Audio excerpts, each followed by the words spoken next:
All right, Mr. Treasurer. Yes, sir, it is. I have 407. Mr. Brown. Here. Mr. Cole. Present. Mr. Green. Here. Ms. Johnson. Mr. Jordan. Here. Mr. Miller. And Mr. Ragland. Here. We have a quorum, or you have a quorum. Thank you, Mr. Treasurer. Thank you so Yes. very much. Thank you all for being here today on this very sleety afternoon.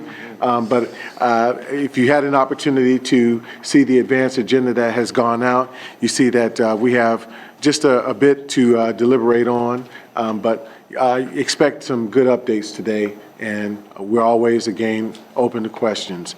So provided that the agenda will commence as, of course, the convening of our meeting with a call to order, the approval of our minutes will go into the monthly financial report for January 2020, and we will adjourn. Of course, there'll be some additional information in that report discussed that we'll tease out as well, and certainly be available to answer questions.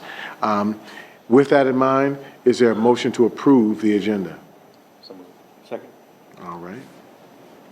All in favor? Aye. All right. Motion passes, Mr. Treasurer. With that, is there a motion to approve the minutes? I'll make that motion. Okay. Second. All right. All in favor? Aye. Aye. Wonderful. Motion approves unanimously. Aye.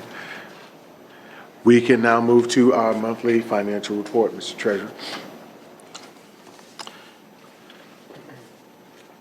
Okay, thank you, Mr. Cole. This is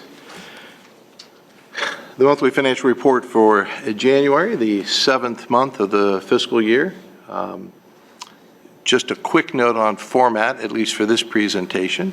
I'm trying to stay consistent with other reports that Communications uses, so I updated it to this format, just FYI. I'm not randomly changing the color scheme on us, although I'm inclined to do random creative things along the way. This wasn't one of them. So this is in line with what I've seen Communications put out in other reports. He is not here, so. But I certainly appreciate his creativity. Yes, so do I. Oops. Here we go. So for the month of January, or through the month of January, revenues are up about $33 million to plan. That's about 6% above plan. And expenditures are running about $16 million under, or 3% under plan, leading to a cash balance of about $315 million, which is, that should make it almost $50 million over plan year to date. When we look at the highlights, property tax advances began this past month. As you are probably all aware, as property taxpayers, there are two collection periods, first half and second half. First half, generally, tax bills go out somewhere in the January timeframe. They're due, by the end of February, and we get settlement in March.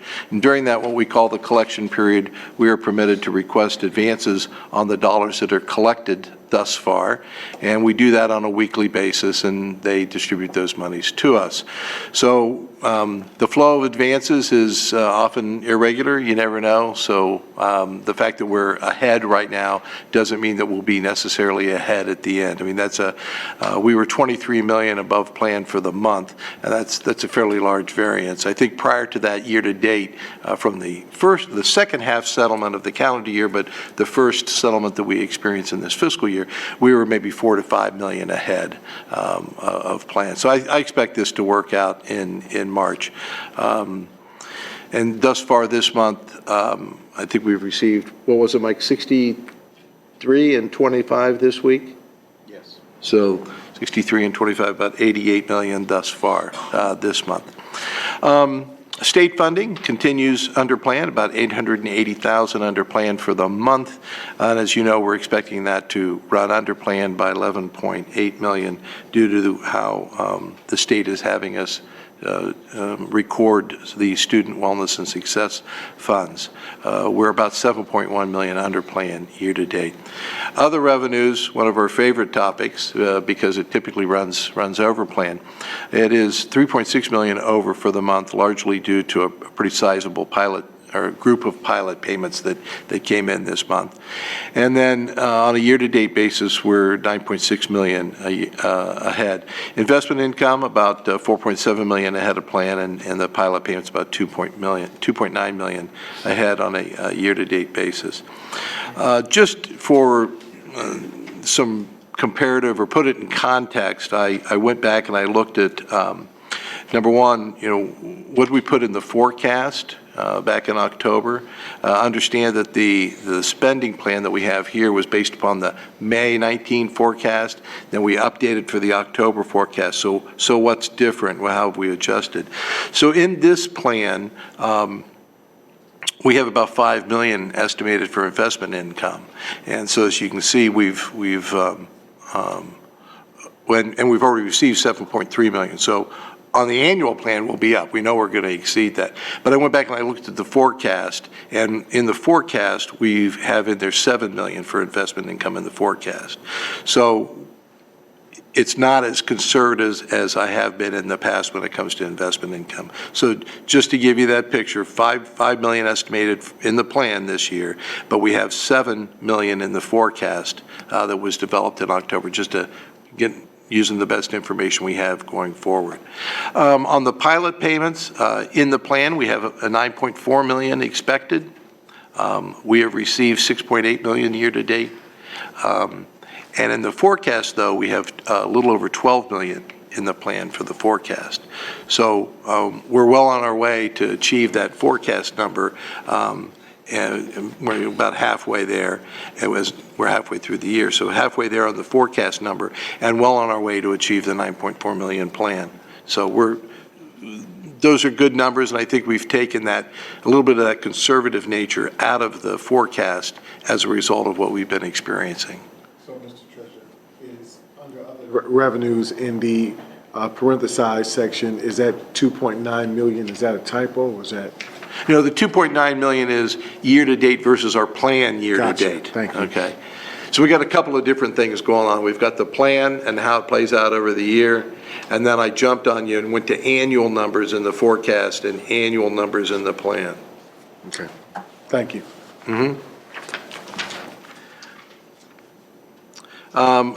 Just graphically look at property taxes and state aid, so you can see the overplan and property taxes, which we'll have to wait and see how that works out. State aid just slightly under. But we'll take a closer look here at other revenues. And you'll see here that they all lie in the other of the other, if you will. And that's what I just discussed, the 9.6 million year to date, which is investment and pilot payments, primarily leading the way there. On variances, you can see here property taxes now have a large, quote-unquote large variance, but again, advances. State aid, small percentage variance, but a larger dollar amount. Most of the other amounts are fairly small, except for, as we mentioned, all other revenues, which is high in both dollar amount and amount. Our two major sources, property taxes and state aid, you can see that at least temporarily we've got high dollar amount variances, but again, we'll know more about that come March, so in terms of property taxes. I expect that the state aid dollar amount will continue to be high because we're headed towards 11.8 million, and that's more than 5 million, which is our metric for high versus low. The others are, first of all, they contribute a very small amount to the overall budget, and secondly, they're all pretty much low in dollar amounts except for other revenues that I have discussed. Just a quick question, Mr. Treasurer. Yes. Is there opportunity because there's some good news in here that we are overplanning revenues in terms of property tax payout. I love hearing that. What I would love to see happen is if over time, I don't know if we look at this semi-annually or quarterly or just once a year, we can talk that through. But I'd be interested in knowing what we're seeing in terms of maturity of outgoing tax abatements. So tax abatements that are about to mature and reopen door of opportunity for revenue for us. I want to try it. I don't want to use jargon or nomenclature I'm not used to using, but I'm trying to make sense in saying that when we see property tax abatements maturing, is there a way for us to track those and make that incorporated into your finance report in some sort of way?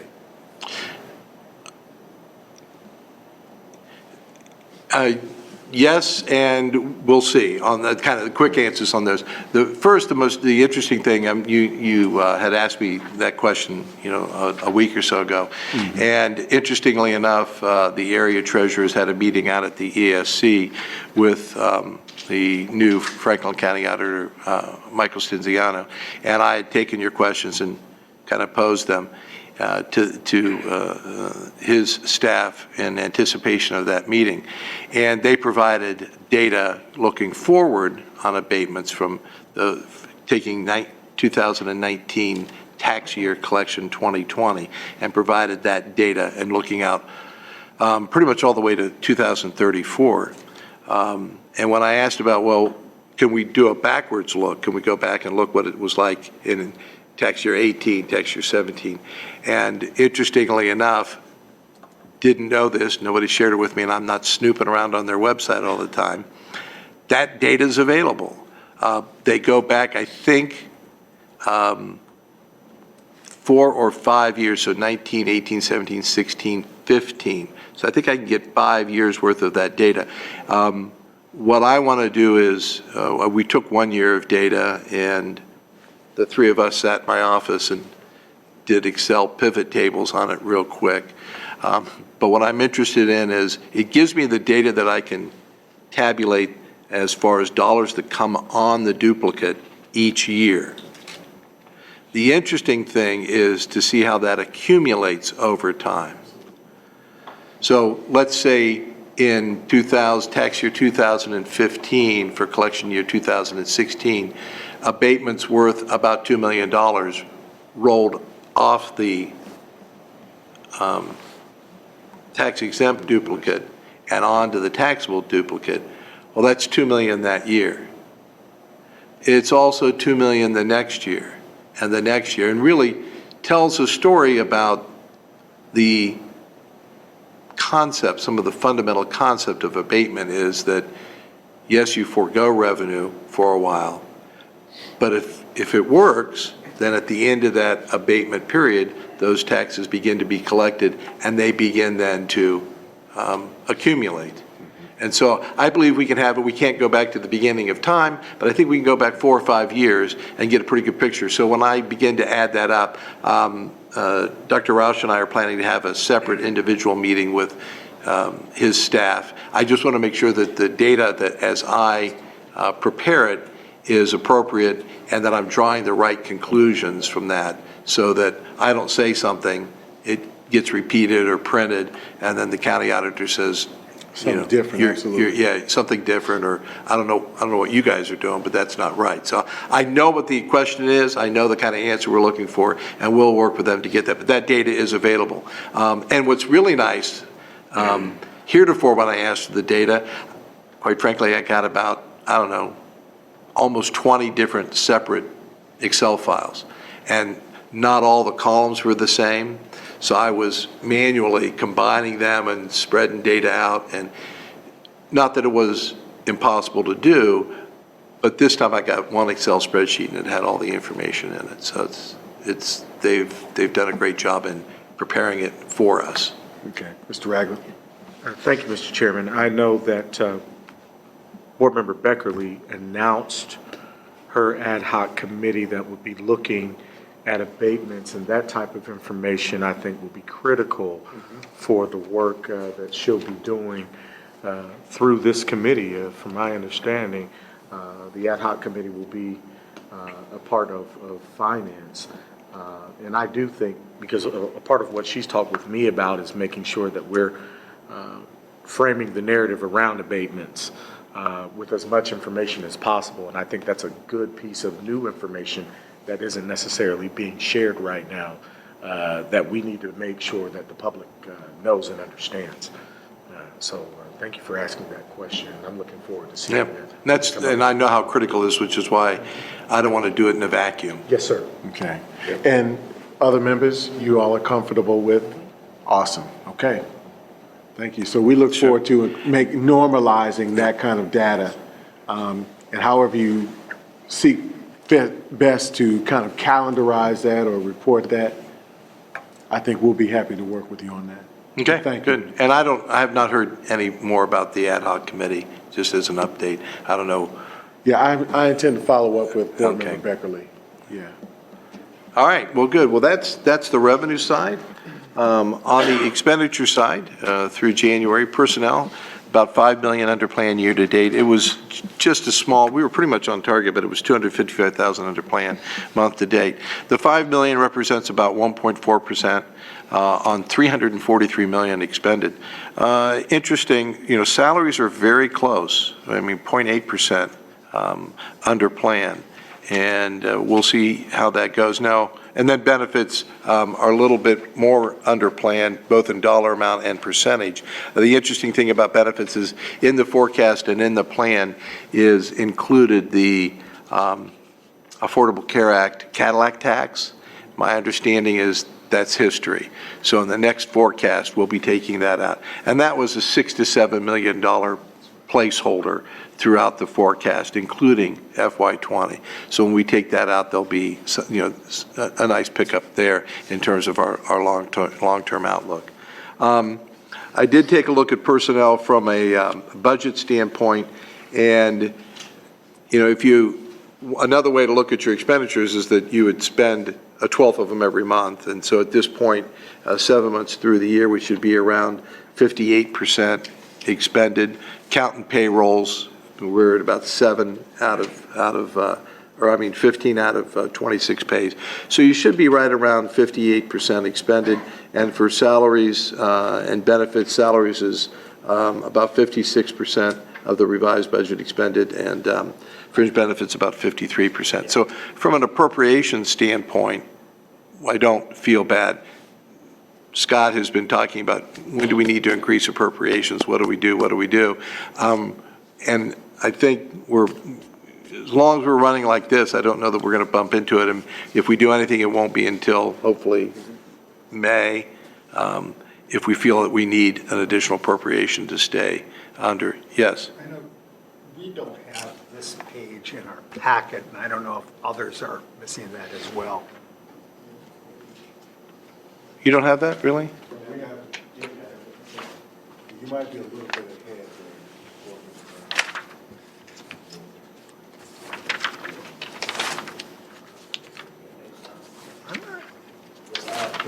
There you go.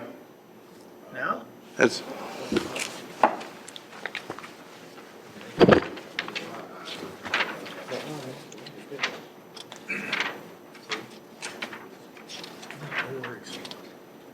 Oh. How did that come out? It's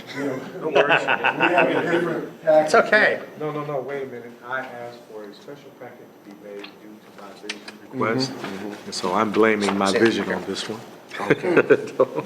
No worries at all.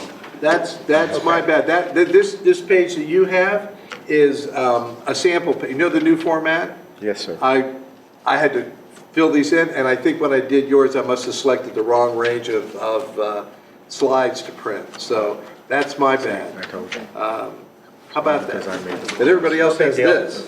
Okay. I'll get you a new one. Here, we got one here. And I do, just so the committee knows, I print There you go.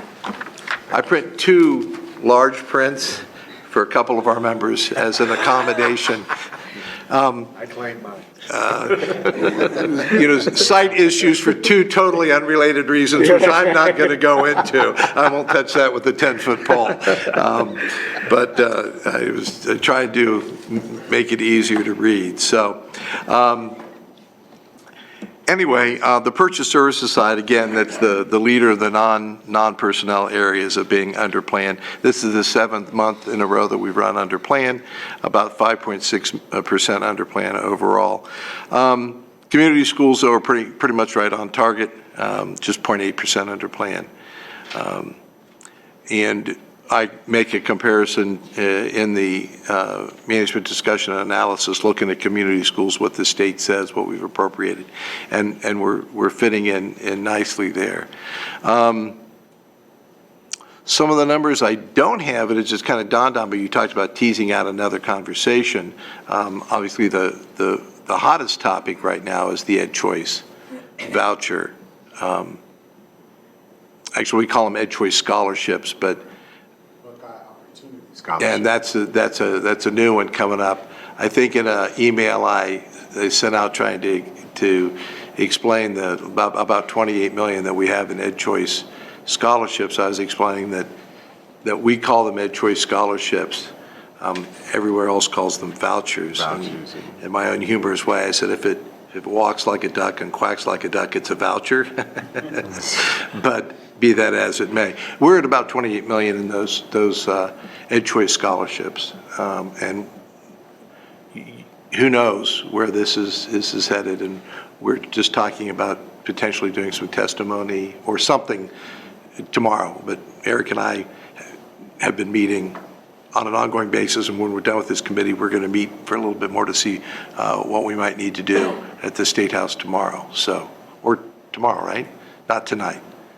Okay, good. Phew. My wife thanks you.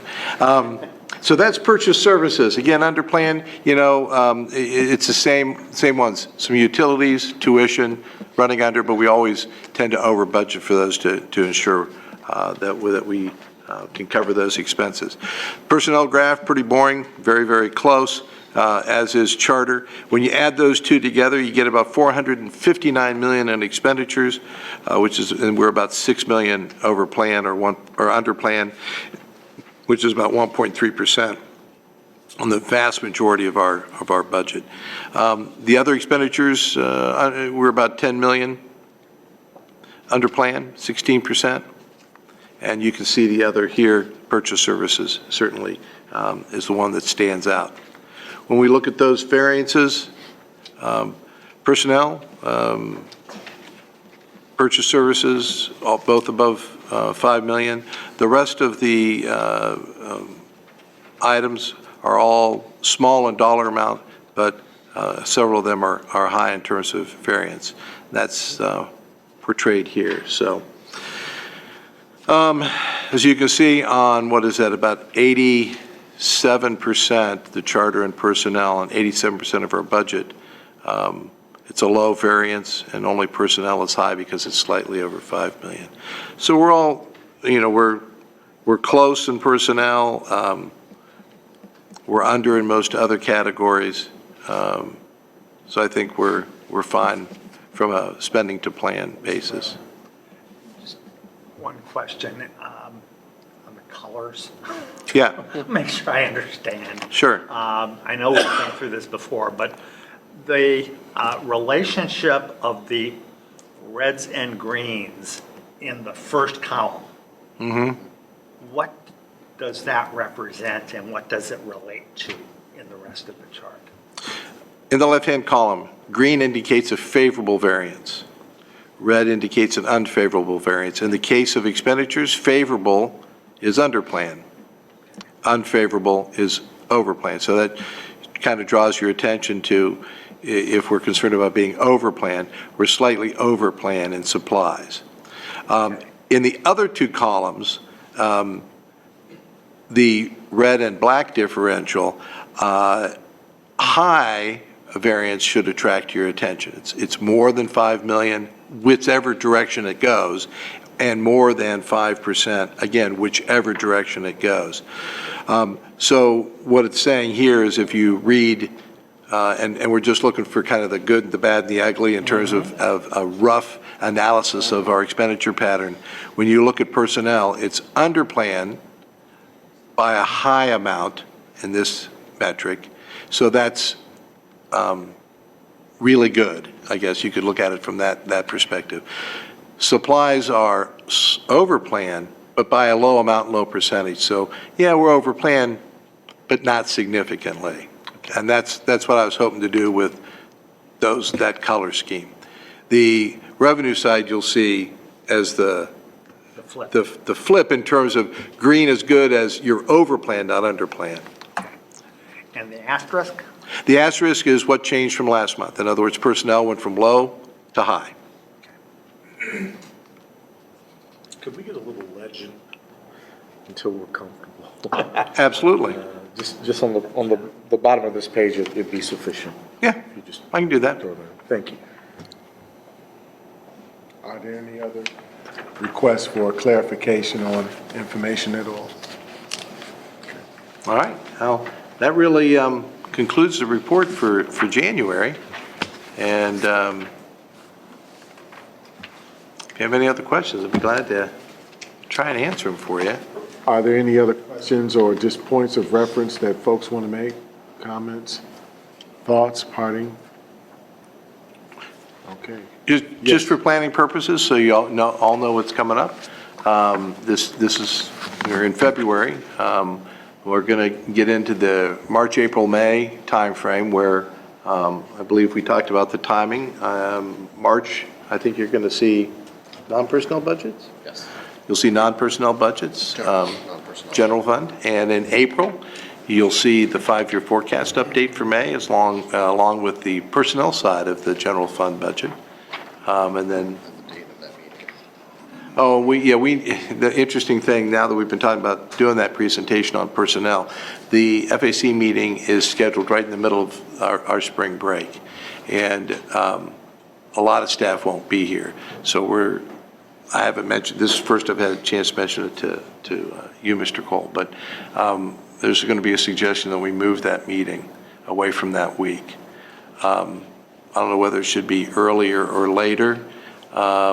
If it's earlier, I'll have a hard time getting the financial report together. If it's later, then we're after the board meeting when I would do the presentation. But the issue is having this committee see the personnel side of the general fund budget while there's staff around because of spring break. School's not open. Administratively, that Wednesday will be the first day back because we're off Friday, Monday, Tuesday. Wednesday will be that first day back. So we'll have to contemplate that and check on schedules. I'll have a conversation with the president and also Dr. Dixon and yourself. Okay? I mean, if there's any way to speed up that process, so to speak, so that maybe that information is available prior to. The personnel piece will be ready, but it makes it tight on getting the monthly financial report ready. Got you. I think what is that date? Is that the 15th? That's what it's scheduled for, so it'd be the 8th. So it would be the 8th. I think we can do it. Right, Mike? Sure, Stan. I will not do that. He's the controller. He's the controller. Yeah. Give deference, Mr. We've got Budget other Director. titles for him, but yeah, we'll stick with controller. But other than that scheduling, just to let you know, you've got some big items coming up in terms of our budgeting and appropriation and forecasting process. All right, with that, is there a motion to adjourn? So moved. All right, moved and seconded. All in favor? Aye. Unanimous? Thank you all so much again for attending, and I'm glad that we were able to make this quick and informative. We'll see you guys around again.